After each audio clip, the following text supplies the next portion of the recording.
All right, good afternoon, everyone. Welcome to another episode of 20 by 44 Life, a pickleball podcast. Excited to get another episode recorded here from the road again, as you can see from the background, always traveling somewhere. But I want to make an introduction here of our guest for the day, Tanner Wallace. Welcome, Tanner. Hello. How are you? Doing well. Tanner and I have known each other for a while, so this might be an informal discussion. But I know we got a lot of hot button topics to discuss. But give a quick intro on Tanner. The guy's been around pickleball since before me, and one of the first few people I met that welcomed me in jumping into the pickleball realm. But right now, I know sparked some discussion as an emerging pro, played quite a few APP, PPA tournaments. Him and I have been lucky enough to do a couple together, including the Kitchen Open, representing the kitchen on this one here today. But yeah, happy to have Tanner on and be able to talk a little bit. But I guess I'll let you jump right into it, Tanner. The way I like to start every one of these, we're all about pickleball community, pickleball life. We try to feature the journey and what that looks like for everybody as they're getting into pickleball. But for you, what got you into the game? What's been your journey in pickleball so far? So, kind of a funny story. So, my parents are snowbirds, so they go to Florida every year. And one day, my dad's like, "Hey, come out and play." And I was like, that's an old person sport. I don't really want to play with that. Like, you golf and play pickleball. Like, that's your thing. Like, that's old. I played soccer all my life. And basically, I went out there and I hit my dad with a ball in the chest. And As we all have to do once. yeah, and he told me that was my point. So after that, I was like, all right, I'm hooked. Like, I can hit people with a ball. This sounds fun. So in the beginning of playing pickleball, I was really not trying to play pickleball. I was trying to hit people, which is not the right way to play at all. But after that, I ended up going to a Florida park called Brooks Park. It used to be like one of the meccas for all South Florida. That's where Kyle Yates started playing. Ryan Sherry plays there. And one morning I went at like 6 a.m. before work because I could work remotely at the time. And I showed up to the court and there was a group of four guys. There was only four guys. And one of the guys' names was Peter Jensen. And he actually owns the Underground. And, I was like, hey, can I play with you guys? And they're like, oh, it's kind of a private group. Not really. Like, it's cliquey. You get the quick shun. We all get that a couple times. Yeah. And then so me being my cocky self, I said, well, I bet you I could beat you. And, they're older guys. And this is me playing maybe 6 months into pickleball. And I ended up playing pretty well. And PJ was like, hey, I lost. I did lose. I didn't beat him. But got to lose to get better. All right. Yeah, absolutely. You welcome that with open arms to start. Yeah. Like, I mean, I lost. Actually, Kyle Yates' uncle, who's like had a stroke and can't see out of his left eye, he actually whooped me, like absolutely destroyed me. So that's also the best sales pitch for pickleballs for everyone right there. Seriously. I mean, it's the ultimate equalizer, but go ahead. Yeah. And so like PJ kind of took me under his wing and he was like, hey, come play at, my background's actually the Underground. This is their outdoor I didn't court. even notice that. Yeah. You had that on before we started recording. I didn't. Okay. I like it. So it's actually their outdoor court. They have two courts now, an indoor and an outdoor, which is pretty nice. And PJ was like, hey, have you ever heard of the Underground? And this is right when they did that first invitational at the Underground with like Ben Johns and his brother and all that cool stuff. So, and basically he took me under his wing. He's like, what are you doing tomorrow at 6 a.m.? I was like, nothing. Like, I'll play with you again. And so he took me under his wing, and then out of nowhere, Ryan Sherry shows up at the Underground at 6 a.m. And I'm like, holy crap. Like, you're like one of the top 10 people that are playing right now. And he saw potential in me and he kind of took me under his wing. And he's like, hey, for the next 3 weeks, you're coming here 6 a.m. because I only was there for 3 weeks. And then after that, I kind of just took off and never stopped playing. And that's the whole thing with pickleball, right? It's like whoever gets us out there, it takes somebody to give you the invite, put the paddle in your hand, whatever the case may be. Like I've talked about it before. Like we picked up a paddle for the first time in Florida too, right? So it seems to be a lot of times there's that Florida or that nice warm state connection, but somebody's got to get you into it. And I know, we've had a few different guests from a few different sports backgrounds. I don't think we've had two of the same sporting background individuals yet on this show. And so I know, you played, a non-racket sports background, and you and I happen to have the same college in our background. So talk to me a little bit Yeah. about your college sports background. So I played at the University of Michigan-Dearborn for soccer. We were Division I NAIA, and it was fun. Definitely more hard work than what I thought it was going to be in college. Practicing twice a day. So I mean, soccer's fun. I haven't touched a soccer ball since pickleball, really. To be completely honest with you, I'd never Other had. than those couple times you gotta, kick the pickleball up and around on the court, right? Like, Yeah, yeah. exactly. We've seen that. That's got to shine through at some point. But I mean, I liked having that sports background. I think that the speed and the agility from soccer has helped out a lot, like footwork.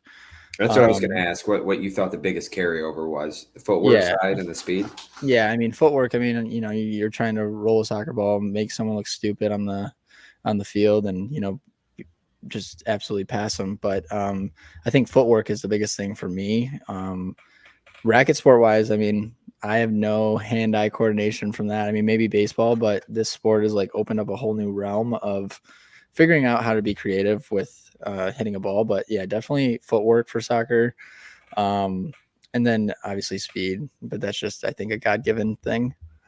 Yeah, yeah. You had to have worked on it at some point. So we've Yeah, played enough singles together. Doubles is one thing on the pickleball court, but singles is a whole nother animal, and you have the foot speed for that. So to me, I was going to guess that's the carryover from soccer, but I had to touch on the soccer side because I mean everybody that's heard the history of pickleball follows pro pickleball, right? Annalie Waters is still a force to be reckoned with especially from the women's side, but in general in pickleball, and with a high level soccer background, everything like that. Obviously, that carries for not just you, but for a lot. We see a lot of male baseball players coming over and yeah, doing well. But I think a lot of times, like for me, nobody really talks about hockey unless it's AJ Kohler for the most part, right? And like yeah, for soccer, you hear about Anna Lee, but there's a ton of soccer players. I feel like that, even if they weren't high level like yourself, or like she obviously was as a young kid growing up, that it's still prevalent, right? And you get a lot of converts from soccer over to pickleball. yeah. And I mean, I do think that like for you, hockey is probably something that's huge, right? With footwork.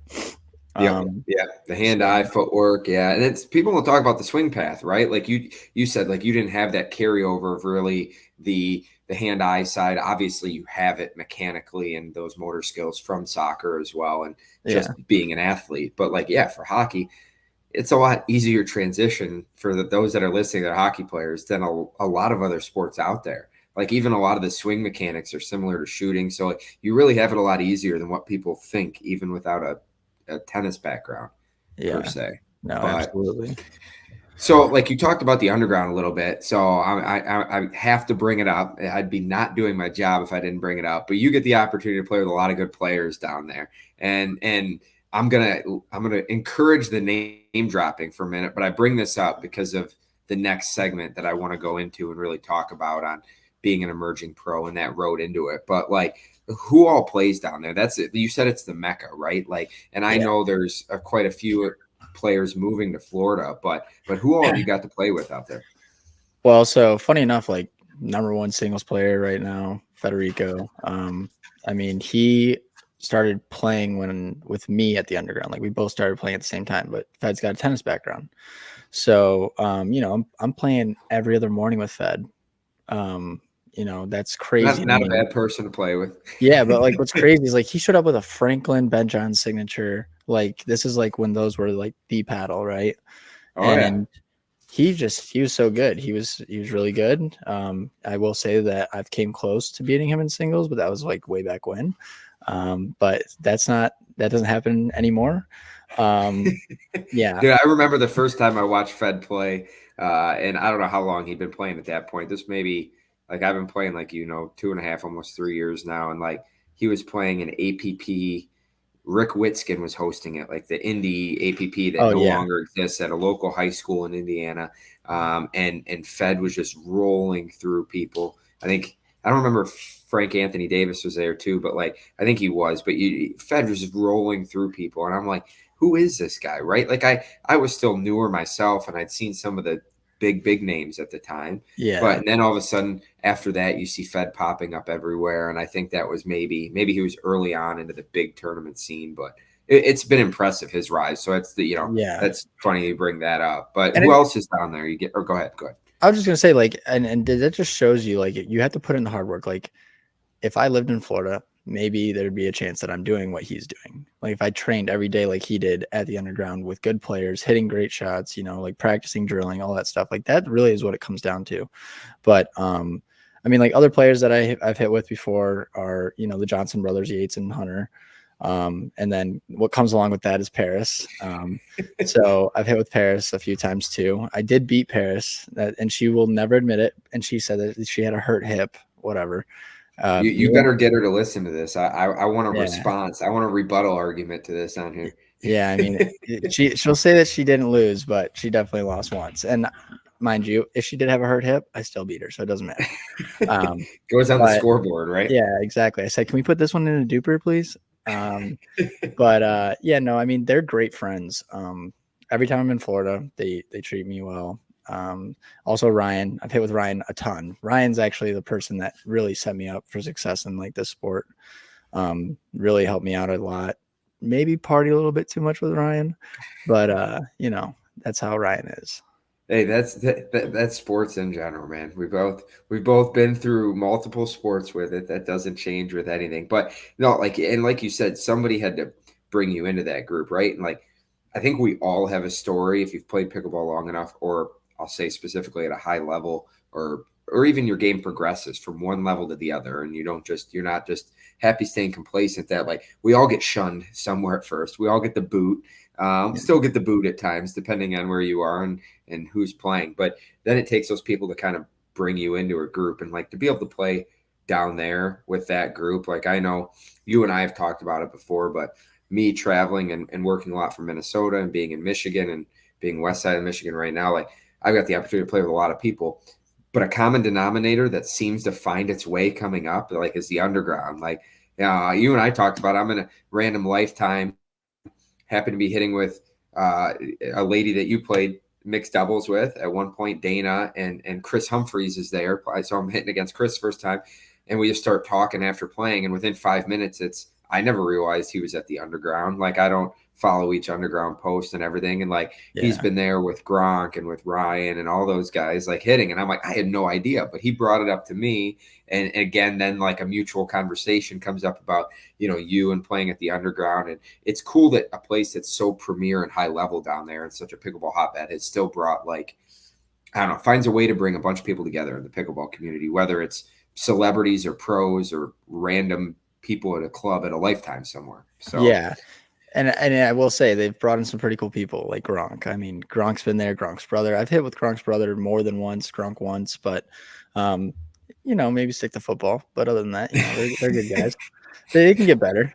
we might have to do like a 20 by 44 podcast challenge here soon where we Yeah. start calling out a few people. Um, but no, and like no, that's the cool part, right? Because it's like you get into places like that and you never know where you're going to be able to hit. And you brought up like if you were in Florida, if and you work a full-time job, we're going to get into the emerging pro side in a second and what that Yeah. takes. And I preface it with we both work full-time jobs, right? Like corporate America jobs at that. Like you hear about a lot with a lot of the top players right now trying to balance that whole battle. But a key denominator and a common denominator in it is what does that practice and court time look like? So obviously I have it in the background right now, but MLP is going on Beer City. So I'm out here in Grand Rapids right now. And one of my regular partners who, Jace Land here, like I finally got to hit with him last night at his home courts. And right, he's a homeschooled, young up and coming pickleball player. So shout out to Jace, young teenager that's putting in the time and the work to be able to get there.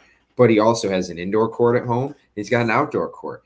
Now that can sit there. Anybody can have it, but are you going to take advantage of it? Right. So it's taking advantage of it, putting in that time and effort, but finding that court time is becoming harder and harder in the pickleball world right now. Right. You and I both deal with the Metro Detroit thing. Luckily, you got great places to play there by where you are. You and I are able to get together and play. But I mean, have you struggled with that at any point in time in this journey before we talk about the journey as a whole?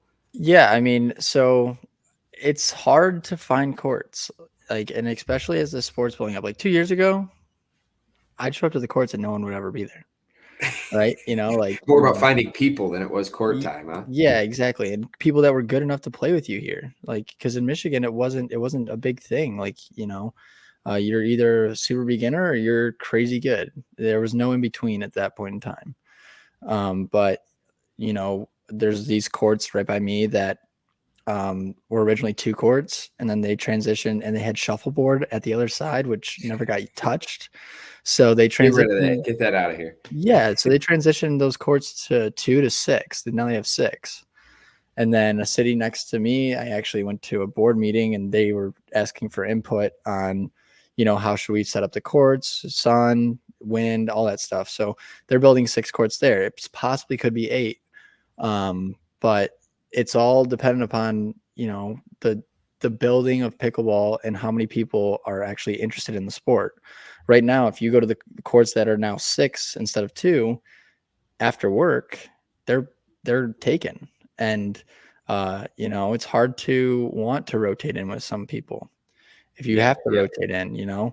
And that's where having a private court would be a great success. But these courts are just getting busier and busier and busier because the sport is easy for anyone to play. So everyone wants to go out and get active.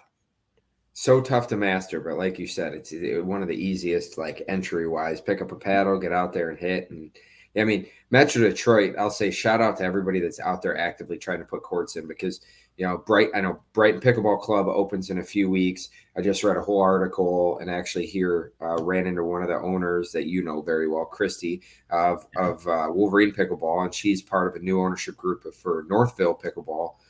Where they're putting in courts, and then Greystone Athletic Club opening next year in Auburn Hills. Like you have so many, and that's just to name a few, right? I know there's Rage Pickleball coming to West Bloomfield. You have all these Metro Detroit type courts now.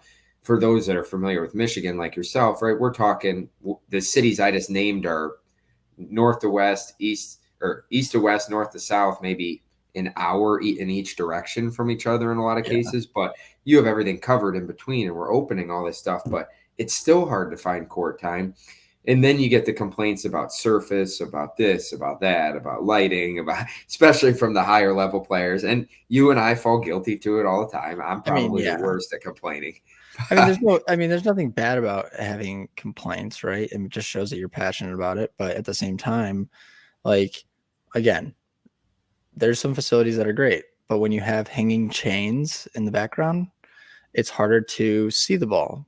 But White walls, right? Like those white white walls walls, get us black walls sometimes. I mean, I've yeah, nothing against pickler facilities, but I've been in more than a few picklers, and each one they become more standardized. But there's a couple that are super dark, and it's aesthetically pleasing, right? Like you look at it, yeah, you're like, oh, this looks great. Like when you walk in, but then it takes your eyes a little bit to adjust, yep, and I don't know, me, I can't stand downward lighting, like the downward yeah. facing LED.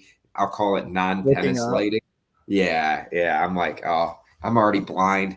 I'm getting older and I'm blind, so making it difficult. yeah, But so I kind of touched on the fact we want to at least talk about it. But you had a great post, kind of blew up on social media on the kitchen. So shout out to Jason and Jared on that. And but you had a post on there about the road to becoming a pro in terms of what it costs. And we all know like there's a ton of time we could spend an hour talking about yeah, what's the best way to become a pro. You're a 4-5, could you maybe become a pro? Maybe, right? Maybe. But what does that drilling regimen look like? What is the playing, the off the court training, the taking care of your body, all that? But what I want to talk about is the sheer kind of wall that you have to break through in terms of cost and getting to tournaments and things like that. And you had a great post on the kitchen about it. So talk us through like a little bit about what you found on that and kind of I don't know, I haven't read comments and kind of checked in on that. That was a couple weeks ago, but you were getting a ton of feedback and a ton of whether it was other pros joking about it or it was people Yeah. wanting to know more about your journey. But just explain a little bit how that went. So I don't know. One day I was like, you know what? I'm just gonna punch some numbers. Like, I just want to know what's the bare minimum that I have to get like through every single tournament of the year to get points to move out of qualifiers and then get to main draw. Like, right? Like, what do you have to do? Yeah. And so I punched PPA numbers is what I believe I punched. It was either PPA. And it was PPA, and we all Yeah. know, like, I'm not pro PPA, anti APP, or vice versa. Like, we're Yeah. just looking at the tours as a whole, but we all know PPA is more expensive, right? Yeah. Now, if you look at it cost per match, there's an argument for everything based on rally scoring and pro qualifiers for APP. We won't go down that rabbit hole, but yeah, your post about PPA, which is pricier for those that are new to that, scene of things that are listening in. Yeah, so basically, I don't remember exactly how I broke it up, but I know for sure I said average flights are 450. I gave myself $100 for food for the week, which is Yeah, probably you were eating out of, like, I don't yeah, know, a McDonald's bag. I don't know, McDonald's isn't even that cheap anymore. Who was it? I think was it Fad that commented on there that you weren't eating anything or what? yeah. It was one And of those guys. I was like, hey, Chipotle is $10 a day. You know, you eat twice a day, $20 a day. That's 4 days at least. You're good.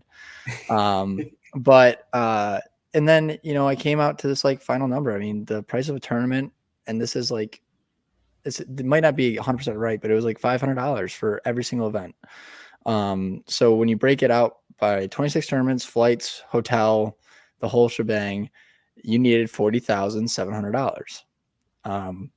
Now, if you have $40,700 to just blow, that's great. Go ahead, do it. But you have to quit your job because in order to get to a pro event, you have to do qualifiers, winter qualifiers, Wednesday, Tuesday, sometimes. All Um, depends, right? And yeah, PPA, I'm gonna butt in a little bit, but PPA, for those that don't realize, you see what's on TV, you watch the matches, some notice, some don't. But you have two different types depending on what type of event for the draw, right? There's some where it's, I'll call it classic pickleball, where you're talking about Wednesday qualies, Thursday would be singles, main, and yeah, and that's your main draw singles, and that runs throughout the day. And then you pause before the gold medal and bronze medal matches. Those are played on Sunday. The next day, you play the next event, right? Doubles. The next day, you play mixed doubles, so on and so forth, meaning main draw. And all those qualifiers, for those that are new, are all on Wednesday. So if Tanner and I are playing, and you and I have both been through these scenarios already, if we're playing all three events and we're stuck in a qualifier for all three, you're playing all three of those events back to back to back, taking a Wednesday off of work, and then hoping you get the opportunity to take a Thursday and a Friday off of work if you're stuck in those qualies and make yeah, the main draw. But in a progressive draw now, you're there all week. So you're playing qualifiers on a Monday, an early Monday morning, and then there's matches going on because it's only one match per event per day, right? So, like, a lot of people don't understand that.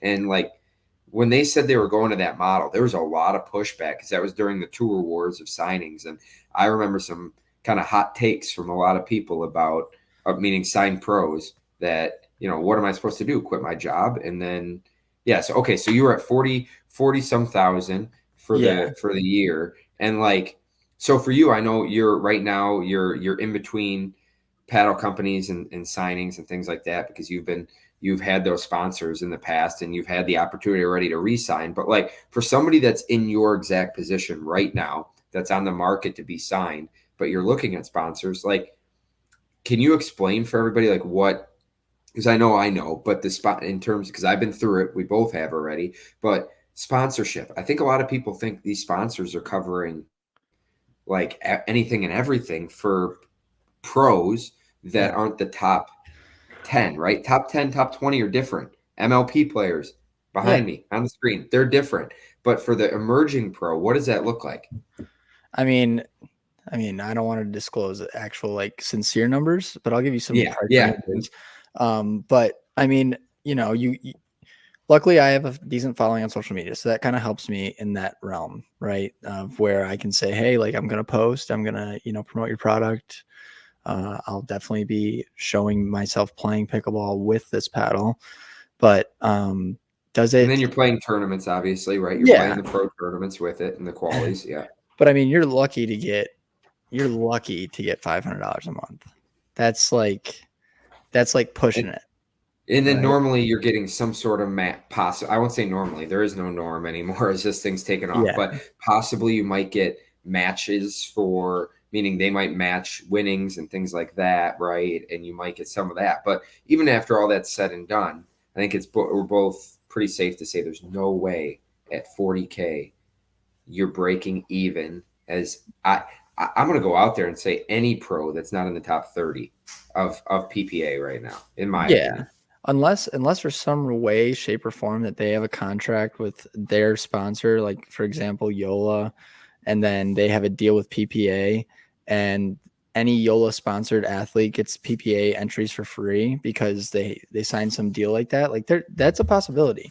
Like I don't know if that's true, but that'd be a great reason to sign with Yola if they were somehow tied to the PPA to say, hey, any signed like actual pro player gets free entry. Now it would come out of Yola's pocket, but it would come inside of that marketing fee that they charge Yola to be on the screen at the PPA tournaments. But 100%. You know, from a standpoint of being an emerging pro, like it's hard. Like I work 9 to 5. You have to pick and choose your tournaments. You only get so many PTO days. You know, like you have to make it work. And I mean, luckily, like my company that I work for is really nice and my boss is great. And, you know, he supports me. He'll be like, hey, like if you have to go to a tournament and you are off till noon and then you can hop on, just log the 4 hours. Don't log the whole day. You know, you got back on work. Now, is that the case most of the time? No, you're stuck there all day because you're waiting for your matches. If you win, you got to wait an hour and it just keeps going. But from a sponsor standpoint, I mean, yes, they provide you gear, and that is 100% something that you need as a player. You need new gear constantly. It's not something that just comes for free. Like, yeah, obviously they're expensing the paddles that they're sending you or the bag or anything like that. But luckily, like, I think that paddles are not crazy expensive to manufacture, but the marketing behind those is where it gets expensive. So if you have someone like myself or yourself that's making a statement when they're playing and people are like, oh, what are they using? Like that's the payback, right? And then, or if you're selling them on social media for them, that's their payback from what they give to you. I don't know exact numbers on like what a lot of paddle companies make on a paddle. Like, I don't know what the breakdown is, but for them to give you a paddle, if you sell 5 paddles, they're definitely making their money on you.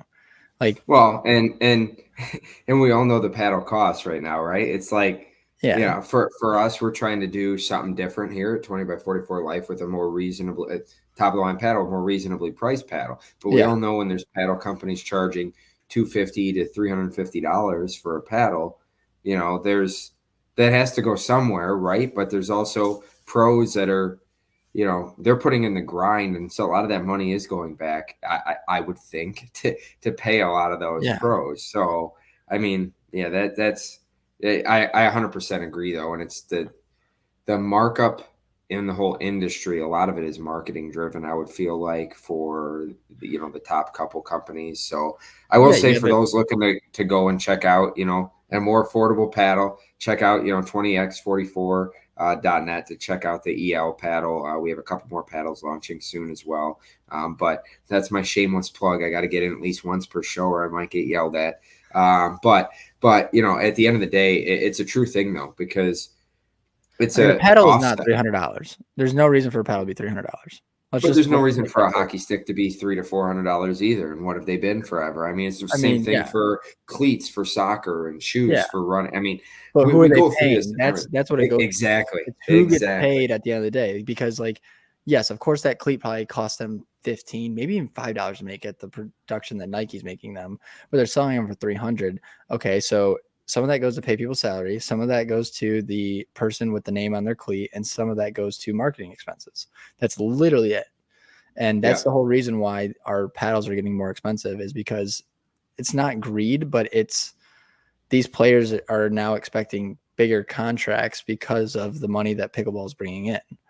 So there's no reason for someone to say, okay, why would I buy this $120 paddle versus the $300 one? Well, the reason why is because one, the most likely the paddle that's $120 is a good paddle, and the $300 paddle does not have any more technology than that $120 paddle for the most part right now.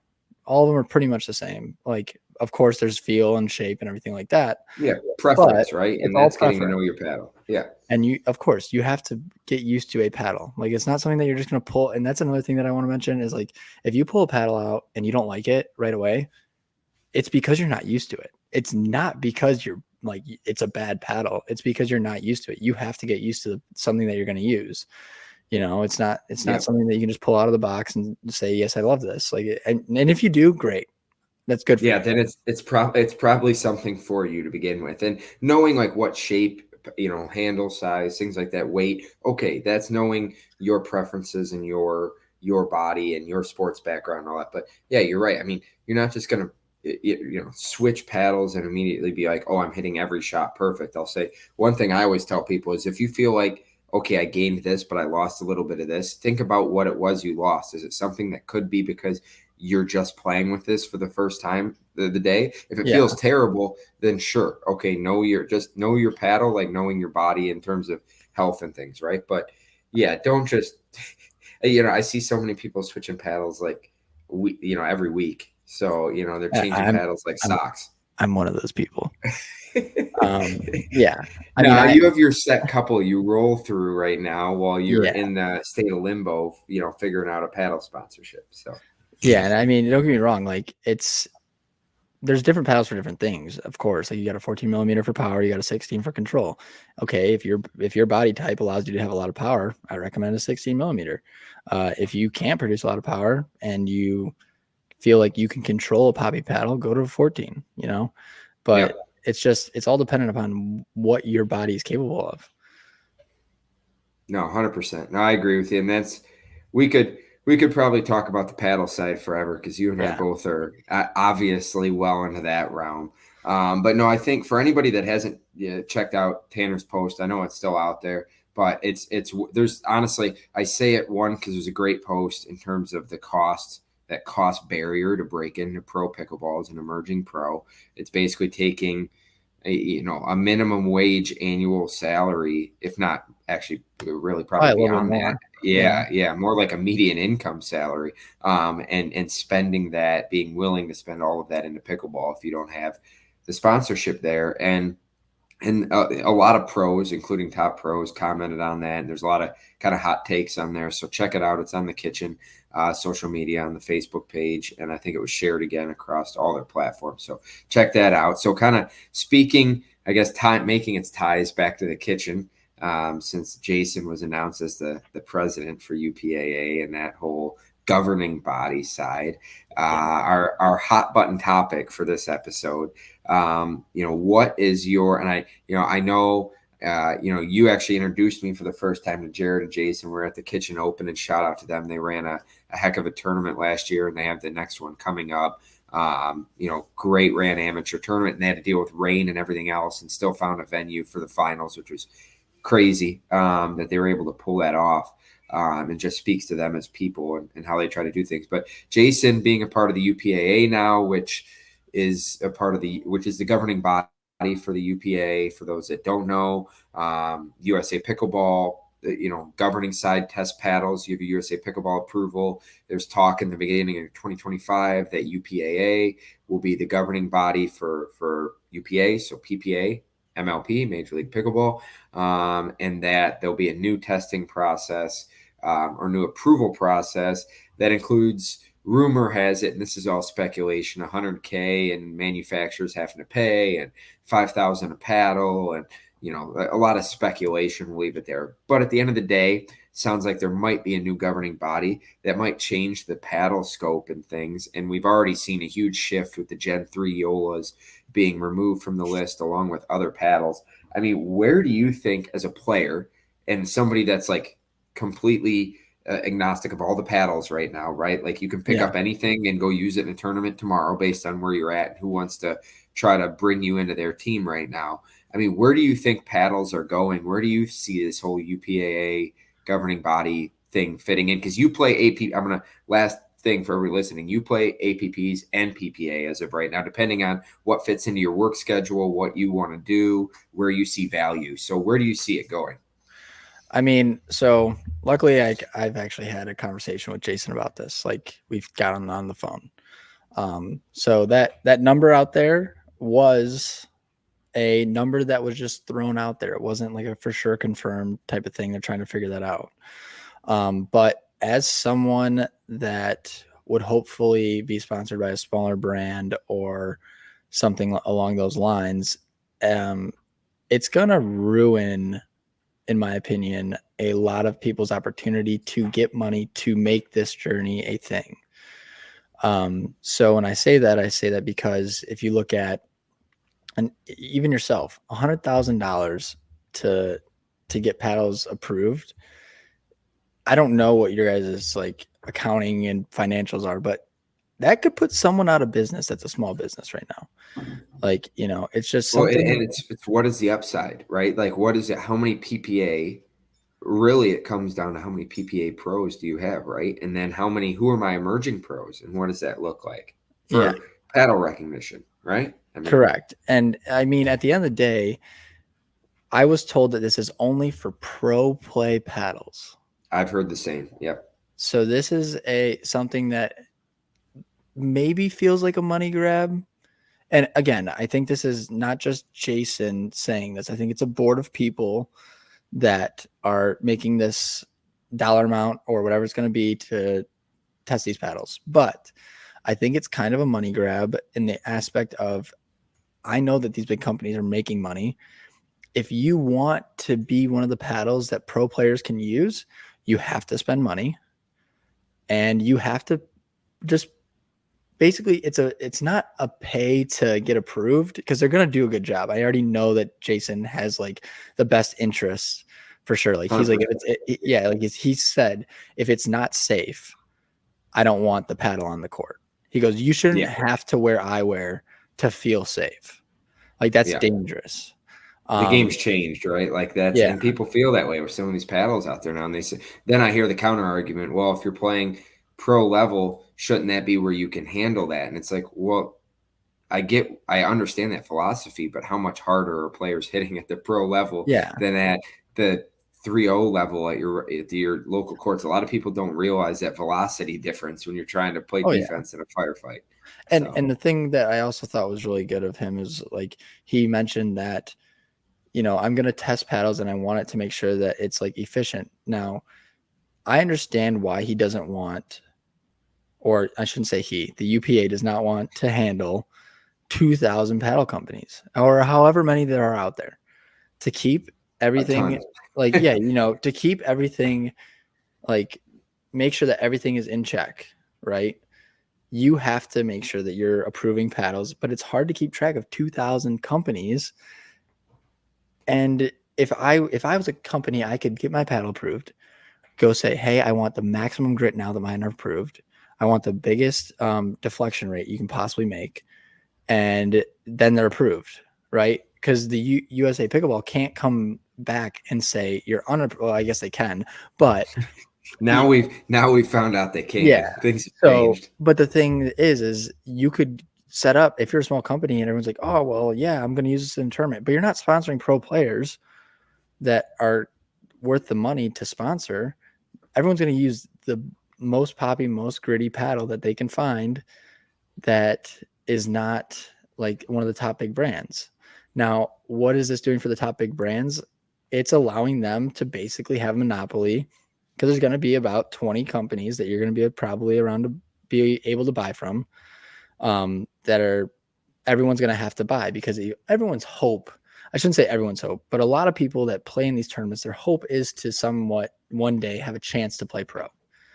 So for myself, if I'm sponsored by you guys, for example, and then I play in a pro tournament, I can't use your paddle because you didn't want to front $100,000, which I don't blame you, but I can't use it even though I'm sponsored by you and you're paying me. I think that it allows those big companies to basically have a monopoly on everyone buying their paddles and putting the little guy out.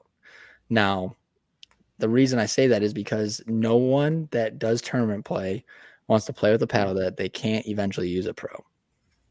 Yeah, 100%. And it's one tour, right? Like I know we see PPA emerging as obviously you have the top players in the PPA side after the tour wars and all that.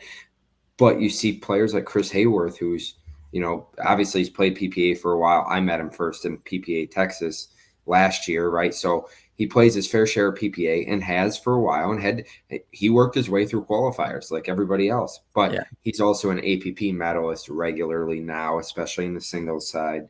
But players like that, they're playing across the tours. So in theory, and I'm not saying I guess really not a terrible example, because Babolat, for example, they're newer in the pickleball scene, huge company, but Yeah. newer in the pickleball scene. What would they do?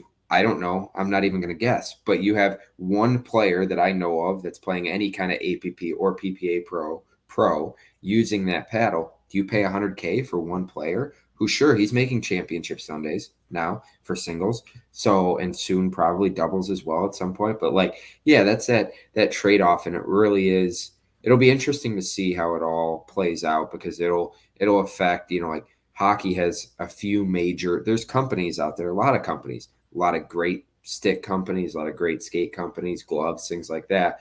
But in terms of what a lot of people look at, what they see in the big chain stores that are out there selling this stuff, is a couple companies, 5 or 6 major players.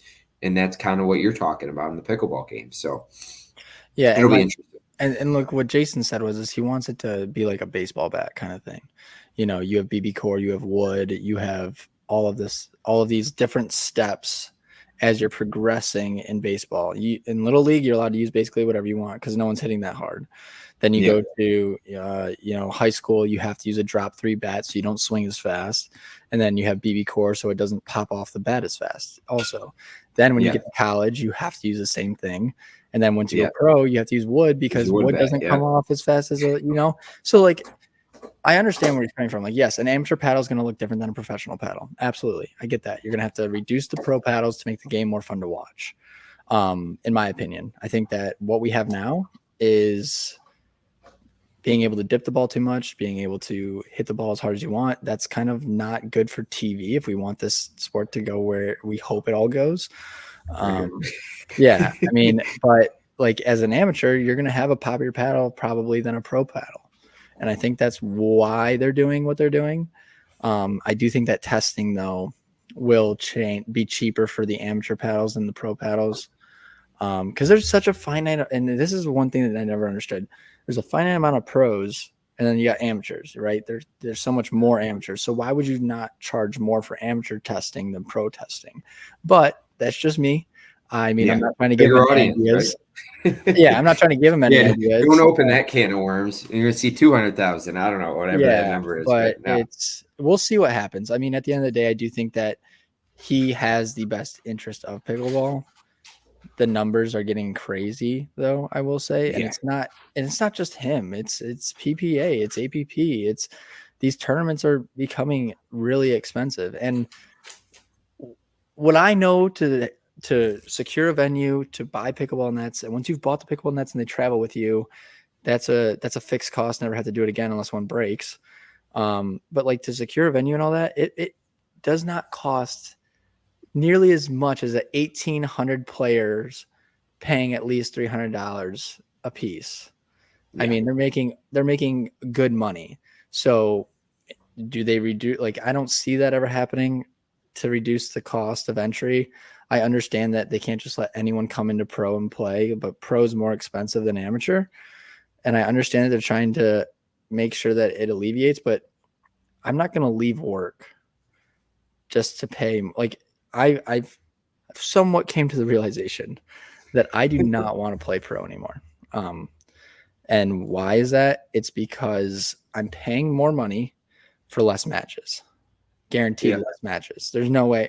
I'm not making it like I'm not making it to main draw. I'm not trying to right now. But even if you did, you're still paying more unless you were getting into that top 12. I'll even say of a draw, depending on how buys work once you're in main and all that, you're still not getting as much because the amateur draws are open so big because there's still an influx of money there and good players. So I don't think it's not even possible unless you're in those top few players. And so do I save myself $200 roughly every single tournament and give myself more games and then win, that'd be great. I'm saved $200. That's more money for food on the weekend instead of the $100 I budgeted for. So you're eating more than Chipotle. I might. So you and Frank Anthony could get some more food. Yeah, I might go to steakhouse. I mean, the thing is it's just this sport is expensive, and I don't want it to turn into tennis, but it seems like it's going to tennis prices, right? You know, you gotta have a club membership. You have to have the best equipment to keep up with the Joneses. You know, you have to. I mean, balls are $4 right now. That's crazy. That's a crazy number. And this is, you're going to laugh, but I went to China and made my own ball, and it feels the exact same, and it has 0 logos, and we're good. Yeah. Like, I'm fine with that. And it's 79 cents a ball. So especially when you're drilling nonstop, right? Like you're going through more balls than the average person just out there playing, you know, like going for a couple games at a local park. People don't realize that either, right? You even have expense. We could go down that road of that at that point. Yeah. I mean, at the end of the day, this sport is something that everyone should be able to play. And if you somewhat get serious about it, it's more expensive than my travel soccer at the end of the day. It's more expensive than your hockey when you played. Really, it was not $40,000. Yeah, it was not $40,700 to play hockey for 1 year. There's no way. 1 year. Yeah. There's no way. It might have cost you that true. for 5 years, 6 years, but for me, travel soccer was $8,000 a year. Maybe give hockey's about the same. Honestly, for like travel high, they're about the same. But this is going to a whole new, like, whole new level. Yeah, and then you got kids in tennis that want to. Like you look at tennis, right? They have a swing coach, they have a conditioning coach, they have like the kids that are actually like good, right? So I can't imagine that this sport doesn't get to that, but I hope it doesn't. Yeah. I hope not either, because we want this to be something that's for everybody. Like we always talk about, like the more barriers, the worse off we are. The sport's growing so fast that I appreciate the input, because that's for everybody out there. It's not something we've really talked about yet. We usually try to talk a lot about, so many positive community aspects, and we've talked about those too, right? Welcoming the community and building friendships. You and I met through literally the closest courts to my house in Canton. I mean, you had a Babolat paddle. I had to tell you, I did. Hey, I played my first pro tournament against Jay DeVilliers with that paddle. It might have only earned me 2 points in 2 games, but that's okay. That's true. No, but I mean, seriously though, this sport is fun. I've made friends. I've got friends in almost any state that if I travel to, I can stay at their house. I was just in New York. The guy gave me his car for the week. Like how many, like you don't find that in every sport. Yeah. You're not going to find the people that are so nice that they're willing to give you their car so you can drive to the tournament because they're not playing that day. Like that's just crazy to me. It's like you can build trust with people just because of a simple sport. So, I mean, I think it's a good sport. I think it's a great sport. And I think that it's got a great path forward, but it is getting expensive if you're taking it to that next level. 100%. No, I agree. Yeah, it'll be interesting to see how the next 6 months. I say this with pickleball, I feel like on a regular schedule, but it'll be interesting to see how the next 6 months play out, and then the next year, and so on and so forth. But no, Tanner, thanks for joining us. For those that don't already follow Tanner on social media, he is active. Ton of good content out there, so make sure you give him a follow and a like if you're not already, and see what he's doing next in the pickleball world. But Tanner, thanks again for joining us. Appreciate having you. Hope you enjoyed being on.